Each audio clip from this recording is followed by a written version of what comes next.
Imagine a seguinte situação: a empresa que você trabalha acaba de fechar um contrato de operação e manutenção de um sistema de automação predial de um prédio existente. E você é designado para ir lá pegar as informações para o início desse contrato. Então você vai lá, é recebido pela equipe, pelo administrador, vistoria as salas técnicas, os quadros, e em determinado momento vocês chegam ali na sala de automação, na central de segurança talvez, e você pergunta: então, quais são os documentos, os projetos, as builds que vocês têm? Neste momento, então, o administrador pega o rádio, chama o encarregado geral de manutenção e este chega lá na sala e fala: pois não. E você pergunta novamente: então, eu estou precisando aqui dos projetos, das builds, dos documentos. E ele diz: pois não, pode falar. Todas as modificações eu participei e eu posso te ajudar. Então essa é uma situação muito comum de se encontrar, que são empreendimentos com sistemas aí complexos instalados e sem documentação, sem registro e às vezes um registro de entrega de obra que nem vale mais, pois já foi substituído, já foi modificado ou já sofreu tantas modificações que não está mais valendo. E vamos lá, hoje o tema então é falar sobre projetos e documentos do sistema de automação predial. E aonde todo essa questão começa? Começa lá no projeto. Antes da obra, é elaborado naturalmente o projeto desse sistema. E a automação, como sempre, quem é da área sabe, é sempre a última a entrar, a última a ser contratada, né? Eu considero como o sistema esquecido e normalmente uma das primeiras que se quer que fique pronto. Por quê? Para a entrega final ali do sistema, você quer mostrar ali para os investidores as telas gráficas, né? E também os sistemas relacionados, como detecção, alarme de incêndio, CFTV, controle de acesso. Então, o sistema de detecção alarme de incêndio impacta ali no ABITSE, o CFTV, todo mundo quer mostrar aquele video wall, aqueles monitores com as imagens. Então, a automação, as empresas integradoras aí sempre sofrem isso, elas são esquecidas no início da obra, já entram atrasadas e tem que entregar ali, tem que ser uma das primeiras a entregar o sistema ali, a mostrar pelo menos que ele está parcialmente pronto, né? Então, vamos lá, vamos passar pelas etapas de projeto, né? Tanto da concepção do projeto como da instalação, para você entender quais são os documentos, quais são as etapas desse processo e por que tudo isso muitas vezes termina aí numa falha de entrega nessa documentação e isso impacta na operação e manutenção desse sistema. Então, normalmente, as construtoras ou as incorporadoras, elas exigem aí de 1 a 3 etapas, né, de projeto, na elaboração do projeto. Então, um projeto básico, um pré-executivo e executivo. Normalmente, isso tem empresas que solicitam já o projeto executivo, né? Mas enfim. E no projeto básico, o que se entrega então? No projeto básico você faz a alocação dos pontos, você coloca então a posição dos quadros elétricos, você já prevê a infraestrutura principal de eletrocalhas, né?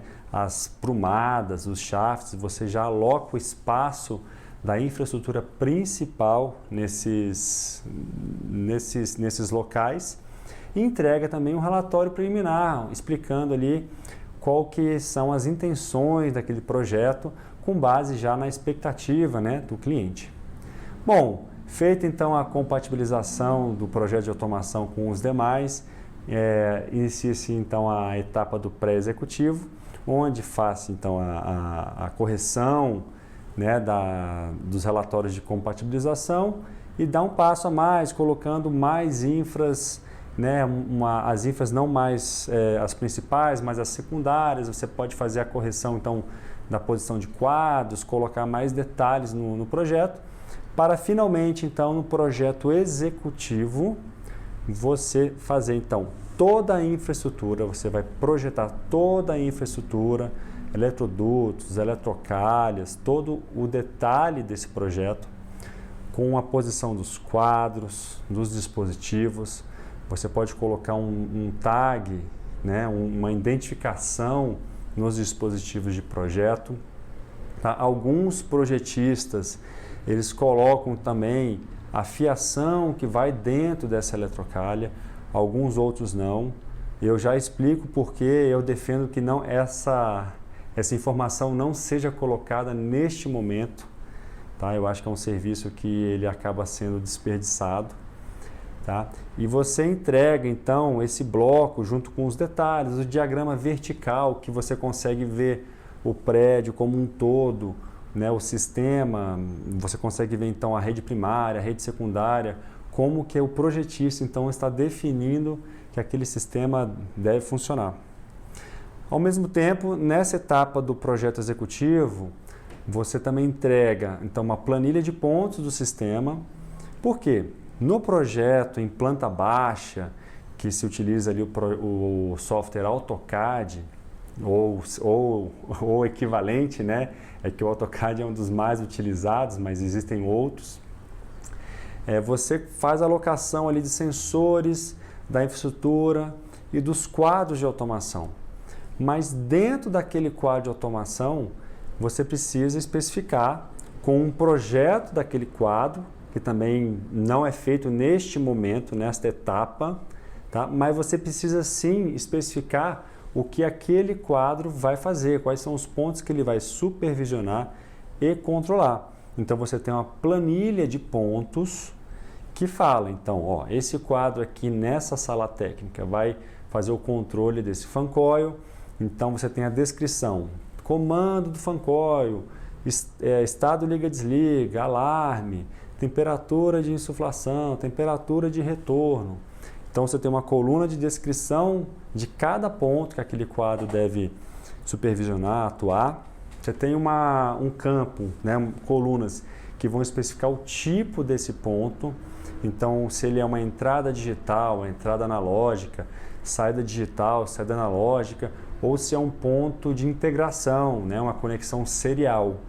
Você tem uma coluna também que pode indicar ali a instrumentação que é aquele ponto. Então, um sensor de temperatura, ele vai colocar ali um valor de temperatura, a instrumentação um sensor, né? Um ponto de comando é uma contatora de potência no quadro elétrico, certo? Então, essa planilha de pontos, ela vai especificar detalhadamente o que cada quadro vai fazer. Outro documento também entregue é uma planilha de materiais, em que o projetista, então, ele especifica ali, ele quantifica todo o material a ser utilizado nessa obra, em termos de sistema, em termos de infraestrutura, e ele vai quantificar, e isso vai facilitar no processo de concorrência, porque as empresas vão conseguir orçar com o mesmo quantitativo. Tá? E por último, tem um memorial descritivo do sistema de automação, e aqui já começa um ponto importante. Esse memorial, ele naturalmente vai descrever como que esse sistema de automação deve funcionar, ele vai especificar a qualidade, os itens de performance desse sistema, e de sensores, de atuadores, se vai ser um modelo melhor ou pior, ele vai definir aí qual o patamar mínimo aceitável, né, nesse projeto. Vai também definir questões de entrega, de execução e entrega do serviço, né, da empresa que for a eleita, né, que for a vencedora do processo de concorrência. Mas esse projeto, esse memorial, ele não especifica, vamos dizer assim, as lógicas de funcionamento da automação. E por que não? Tem projetista que especifica, outros projetistas não. Por quê? Vamos lá. Imagina um sistema de ar-condicionado. Num empreendimento, você tem uma empresa que projetou o sistema de ar-condicionado e esta empresa define, então, a lógica de funcionamento daquela central de água gelada e do sistema como um todo. Então, o ideal seria que a automação, na etapa de projeto ainda, pegasse essas informações do memorial de ar-condicionado, de elétrica, hidráulica, absorvesse isso e colocasse no seu. Por quê? A automação é um sistema que controla sistemas. Então, sim, ela se envolve, ela se mistura com todos os sistemas. Então, o ideal seria que isso fosse feito, mas isso não é. Porque, normalmente, os memoriais dos empreendimentos eles são entregues aí na última etapa e não é possível fazer isso. Então, acaba que o memorial de automação ele especifica mais a parte do sistema de automação, da rede do sistema, dos dispositivos, sensores, atuadores, e eles deixam para então os outros memoriais especificarem aí o que é do seu contrato, o que é do seu conhecimento. Tá? Então, esse é um conjunto de projetos que vai para o orçamento. Então, você tem o projeto executivo em planta baixa, né, arquivo DWG, e você tem planilha de pontos, planilha de material e memorial descritivo. Então, faça então, a concorrência e aí a empresa eleita, então, entra na obra, pega esses projetos executivos e ela, então, vai fazer a adequação desse projeto na solução do produto que ela irá utilizar. E é por isso, então, voltando, é por isso que eu não recomendo que o projetista especifique o cabeamento dentro da infraestrutura. Porque tem sistemas que usa cabo blindado, outros não blindado, outro é cabo de 3 vias, outro é cabo de 2 vias. Então, é melhor que isso seja feito, seja adequado pela empresa que irá instalar o sistema. E ela também acaba mudando a topologia, ela pode juntar quadros, porque para conseguir preço ela teve que fazer ali uma engenharia ali de juntar 2 quadros próximos num quadro só, ou ela teve também que mudar a topologia, colocando mais ou menos gerenciadoras de rede, porque cada fabricante tem uma sua particularidade, tem equipamentos que suportam mais dispositivos de campo, outros menos. Então vai aí de cada empresa eleger o melhor produto para aquilo. Então essa empresa pega esse projeto, adequa a solução, faz todo o detalhamento, né, de instalação de sensores, de atuadores. Ela vai também fazer o projeto dos quadros de automação, porque aqueles quadros que você marcou ali em planta baixa, você precisa agora especificar o que vai dentro daquele quadro. Você tem a planilha de pontos, que especifica os pontos que aquele quadro precisam controlar. Mas agora você precisa fazer um desenho do layout daquele quadro, mostrando então como que as peças vão se encaixar ali dentro. Quantas controladoras, se vai ter contatora, relé de interface, as fontes, a canaleta, os bornes. Então você tem um projeto do quadro de automação mostrando o layout e aqueles pontos relacionados. Normalmente as empresas colocam então essa lista de pontos dentro desse projeto, né? E você tem então todas as informações para a construção daquele quadro. Tá? Agora, um ponto que as empresas normalmente precisam colocar aí num projeto de uma etapa que chama liberado para obra, né? Que é normalmente o projeto já para a instalação, é o TAG. O que é o TAG? O TAG é uma nomenclatura. Tá?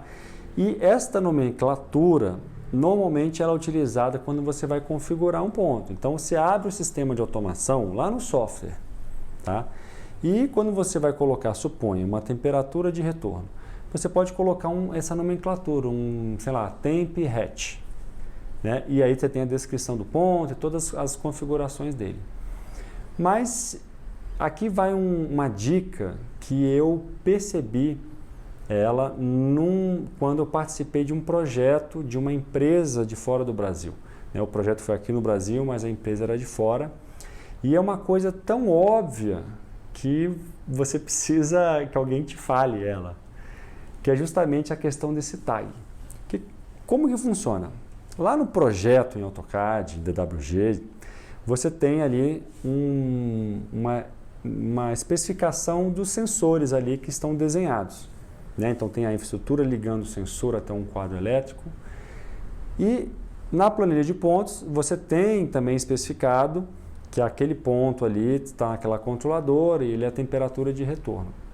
Aí você tem, quando você vai construir o quadro, normalmente a fiação que chega desse sensor de temperatura, ela tem uma anilha, uma identificação nesse quadro, para que você consiga identificá-lo tanto no quadro como em campo. Então, normalmente é uma identificação igual nas duas pontas, para que você consiga, né, achar então esse cabo no meio de tantos outros. E depois disso você tem finalmente então a configuração do software. Agora, normalmente você encontra essas 4 etapas aí com nomenclaturas diferentes. Tá? E foi isso que eu aprendi nessa obra dessa empresa de fora.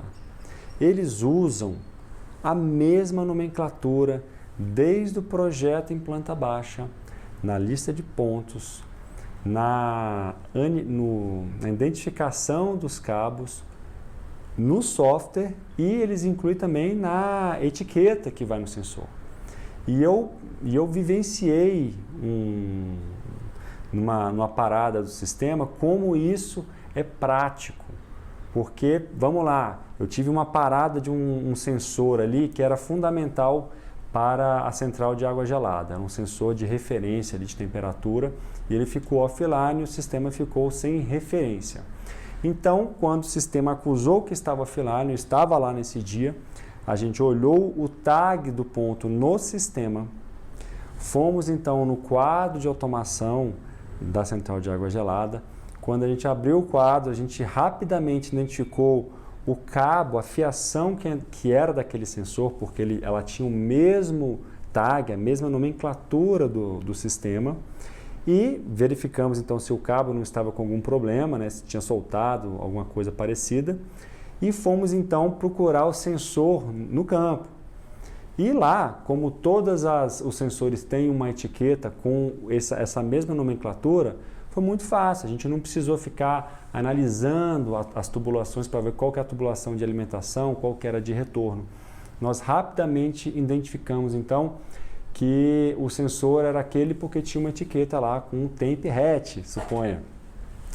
E então a gente não precisou ir atrás de projeto e ficar batendo informações, porque é muito comum você ter, às vezes, uma anilha num quadro e no mesmo cabo, na outra ponta, você tem uma outra anilha. São coisas que você encontra aí em instalações aí existentes. Então, essa questão da nomenclatura, do tag, do ponto, é fundamental que ela seja única, uma identificação única no projeto e, preferencialmente, se for um sistema onde o quadro de automação não está ao lado ali do equipamento, está em outra sala ou tem vários quadros de automação, que essa nomenclatura indique também de qual quadro vem aquele ponto. Isso facilita e muito, né, no processo de manutenção. Mas vamos lá, então, continuando. Então, a empresa pega isso, faz esses projetos, adequa aos projetos básicos ali dos executivos, o sistema que ele vai ser instalado e faz então a instalação do sistema. No final da obra, essa empresa tem que apresentar entre os documentos um projeto chamado as-built, que é em inglês esse termo. Em português significa como construído, que nada mais é do que o que foi executado. Porque no projeto liberado para a obra, você planejou uma instalação, mas às vezes durante a instalação a infraestrutura que estava aqui teve que ser movida ali 5, 10 metros, o sistema mudou, teve um aditivo. Então todas essas modificações têm que aparecer no projeto as-built. E aqui tem um problema, porque as empresas às vezes, né, não vamos generalizar, elas deixam para fazer esse as-built no final da obra. E o as-built ele tem que ser feito tem que ser elaborado já no início da obra. Por quê? A cada alteração de projeto, isso precisa ser registrado. Se chega no final da obra, é muito difícil que a equipe de instalação lembre de tudo que não saiu, né, conforme o projeto. Tá? Mas, então, se isso acontecer, se o as-built for deixado para o último momento da obra, é muito provável que essas informações não saiam aí tão precisas. Tá? E aí essa empresa, então, ela vai entregar, além desses projetos as-built, que são esses projetos em planta baixa, né, em DWG, ela precisa entregar alguns documentos. Tá? Quais são esses documentos de entrega? Planilha de pontos. A mesma planilha de pontos tem que ser entregue, mas dessa vez, essa planilha de ponto precisa ter mais uma coluna, mostrando aonde que cada ponto de cada quadro foi conectado. Se é num sensor de campo ou se for num quadro elétrico de comando, por exemplo, de um fan coil, de uma bomba, de uma CAG, tem que estar ali referenciado qual o borne de entrada. É um diagrama de interligação. Isso pode estar em forma de planilha única, que eu prefiro, mas também pode ser encontrado no próprio projeto as-built do quadro, de cada quadro de automação. Essa informação é fundamental para a manutenção e operação do sistema. Bom, além disso, é interessante ela entregar então uma planilha de materiais utilizados na obra. E por que isso? Para que o condomínio, para que a empresa que vai fazer a manutenção, ela consiga se planejar na questão dos materiais de reposição. Então ela precisa ter essa referência, é importante. Precisa entregar também os manuais técnicos de sensores, atuadores, controladoras, tudo precisa ser entregue juntamente com as notas fiscais por questões de garantia, né, dos produtos, e os manuais de manutenção do sistema e operação do sistema. Nesse manual de operação do sistema, é muito importante que tenha um capítulo com o fluxograma lógico das controladoras. E o que é isso? É como aquelas controladoras de campo foram configuradas de forma lógica. Então, você vai descrever ali como que aqueles sensores, atuadores estão se relacionando com o sistema elétrico, hidráulico. E quais são os algoritmos, qual é a sequência de operação que aquela controladora irá ter em cada evento. Essa informação é importantíssima para a equipe que vai operar o sistema, senão eles não vão conseguir saber lidar com aquele sistema, não sabe o que esperar de reação daquele sistema. Tá? Isso é importante, normalmente é difícil você encontrar ali um fluxograma lógico bem executado. Tá? E o final, né, um documento aí também final de entrega e que é um ponto aí que meio polêmico, mas que eu defendo, eu sempre defendi, é que as empresas elas precisam sim entregar os arquivos executáveis dos softwares, né, da automação, de quantos softwares forem necessários ali para automação, e precisam entregar a base de dados, ou seja, o arquivo de configuração de cada controladora da automação predial. Algumas empresas elas alegam que isso é propriedade intelectual e que isso não deve ser entregue. Mas qual que é o problema? Uma vez eu ouvi assim, Guilherme, é a mesma coisa que você comprar um split para sua casa e você querer o código fonte ali de funcionamento do split. Mas não é igual, porque quando você tem um split e ele quebra, ou você troca uma parte física, ou dependendo do dano, você troca o equipamento. Você nunca vai precisar alterar ali a forma de funcionamento daquele equipamento. Já a automação predial, ela é customizada para cada empreendimento. Então você não vai conseguir pegar uma lógica de um prédio e usar em outro, porque a forma como os pontos entram e saem ali Varia, e varia conforme também o memorial. Tá certo que normalmente o funcionamento de uma CAG ele é meio padrão, o funcionamento de um fancoil é padrão, mas você não vai conseguir usar a mesma programação, não é padrão. Então, se o condomínio tiver algum problema com um quadro de automação, que queimou, caiu água, deu um surto, ele não vai conseguir, com a empresa que estiver ali mantendo aquele sistema, restabelecer aquela lógica. Então, aquilo vai ter que ser novamente configurado do zero. Tá? E esse é um aspecto que fica ruim para o condomínio. Por quê? Porque ele acaba ficando vinculado, atrelado a esta empresa que instalou o sistema e não passou esses códigos-fonte para ele, não passou essa configuração. E, além disso, tem empreendimentos que sequer têm as senhas de acesso ou as senhas de administrador.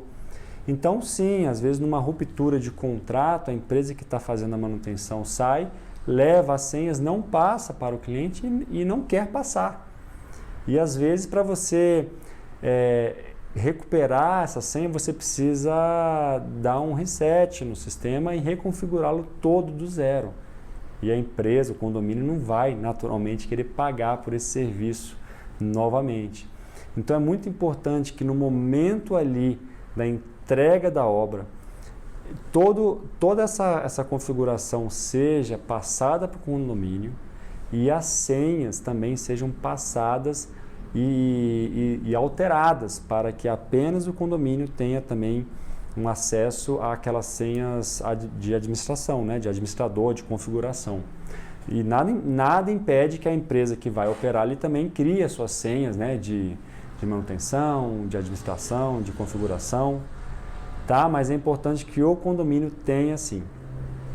Então, esses são os documentos de entrega que são necessários, né, e é com base nisso que um empreendimento ele vai conseguir, então, se ele tiver uma política, uma cultura ali de atualizar essa documentação a cada reparo, a cada alteração, ampliação do sistema, ele sim vai ter uma boa referência. E quando você encontra empreendimentos que estão neste nível aí de detalhe, é muito bom trabalhar, porque você tem todas as informações ali. Isso agiliza muito a manutenção e você acaba não perdendo tempo procurando um ponto, né, e quebrando a cabeça ali com coisas ali que deveriam ser desnecessárias. Certo? Então esses são os documentos, né, projetos e documentos necessários aí na entrega de um sistema. Isso tudo também para que o as-built não seja lá o encarregado de manutenção, é necessário que o empreendimento também faça a sua parte, atualizando todas essas informações. E é isso, deixa aqui seu comentário, sua dúvida, que eu respondo aqui. Um abraço!